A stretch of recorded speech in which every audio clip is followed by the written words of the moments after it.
Nous sommes à l'IRCE, Aix-en-Provence, l'Institut régional des chefs d'entreprise, avec des entreprises qui aujourd'hui font le parcours pour devenir entreprise à mission. Alors c'est le cas d'un chef d'entreprise qui est avec nous aujourd'hui, Rodolphe Lamour. Bonjour. Rodolphe, vous êtes à la tête du bureau d'études techniques Bec Lamour. Vous êtes basé à Marseille, mais également en Charente-Maritime. Quelle est l'activité de votre entreprise? Alors, notre bureau d'études couvre les compétences en environnement et en aménagement urbain. En environnement, on va traiter des sujets tels que le désamiantage, le Ouais. déplombage, Mhm. la démolition. On a une spécialité aussi sur les déchets et la dépollution. Et on a un autre pôle d'activité qui est plutôt sur l'aménagement urbain, le VRD et l'hydraulique. Et quels sont vos clients? Clients, c'est avec les donneurs d'ordre public. On travaille pas mal avec la métropole de Marseille, Toulon, la ville de Lyon. On a un accord cadre avec eux sur la désherbalisation de sol. On est également sur la partie Charente-Maritime. On est avec le port de La Rochelle, Ouais. la ville de Saint-Pierre-de-Léron. C'est des métiers nouveaux qui émergent, ces métiers de consultant, de bureau d'études spécialisés dans l'environnement. Disons que nous, quand j'ai créé il y a 4 ans et demi, on parlait vraiment VRD, Ouais. tartiner des routes Donc en VRD, c'est la voirie, réseau. voirie, réseau vert, tout Voilà. à fait. Tartiner des routes en enrobé Ouais. et les choses ont évolué. Et très tôt, nous, on a commencé à travailler la désimperméabilisation des sols. On travaille beaucoup, notamment avec l'Agence de l'eau Rhône-Méditerranée Corse, euh, où on a déjà un certain nombre de projets à notre actif. On est aussi avec l'Agence de l'eau Loire-Bretagne, où Alstom, à La Mhm. Rochelle, nous a Ouais. donné une partie de la désimperméabilisation de l'usine. Ouais. Ça, c'est important quand le foncier est rare, de pouvoir travailler sur ces questions-là.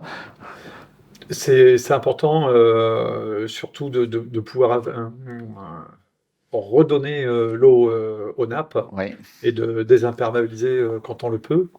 Et c'est vrai que prochainement, il y a aussi toute ce sujet de zéro Oui. artificialisation nette Mhm. qui va venir encore accélérer les phénomènes, quoi. Donc ça veut dire qu'on ne pourra pas construire sur des nouvelles surfaces si on n'a pas rendu les surfaces disponibles. Enfin, c'est une question de pas prendre plus d'emprise sur les territoires, en fait. Voilà, il y a vraiment un objectif, plusieurs objectifs, mais un 2030 et 2050, où effectivement on ne pourra plus gagner sans rétribuer sur les surfaces imperméabilisées. Et aujourd'hui, c'est des investissements pour les collectivités avec qui vous travaillez. On dit souvent que le temps du politique n'est pas forcément celui de l'entreprise. Là, vous avez suffisamment d'interlocuteurs qui raisonnent à long terme en se disant il faut qu'on fasse ces études-là. Oui, c'est sûr qu'on a trouvé des gens intéressés et impliqués, même dans les maîtrises d'ouvrage publics, hein. On sent que l'argent a été mis à disposition. Les agences de l'eau ont des budgets conséquents euh, et, et ça suit. Aujourd'hui, qu'est-ce que ça vous apporterait, qu'est-ce que ça va vous apporter d'être une entreprise à mission? Bah, tout d'abord, ça va permettre d'affirmer ce qu'on est, ce qu'on ressent sur le côté environnement. Alors, je pense aussi bien à la santé des gens sur le côté des amiantages, des plombages, que sur ce côté des imperméabilisations, qui est vraiment pour nous un point fort de notre activité. On revendique cette façon de concevoir les projets, et ça peut même nous arriver de refuser certains projets qui ne seraient pas dans cette philosophie-là. Et, euh, Et on sent aussi que chez les jeunes, pour attirer des nouveaux talents, on va dire, il faut aussi euh, les faire adhérer à ça. Et c'est quand même une génération qui est dans cette ère du temps, quoi. Ça demande des compétences très pointues parce qu'on dit souvent, bon, ces emplois dits divers, comme on disait il y a quelques années, ce sont des emplois quand même assez pointus, d'ingénieurs ou autres. Est-ce que tout le monde peut trouver sa place aujourd'hui dans le monde de l'environnement? Pour moi, il y a de la place pour tout le monde. De toute façon, il y a ce côté ingénieur, effectivement, il y a le corporatisme des études, mais il y a Mhm. aussi la capacité qu'on a à former les gens euh, sur place, dans le bureau d'études.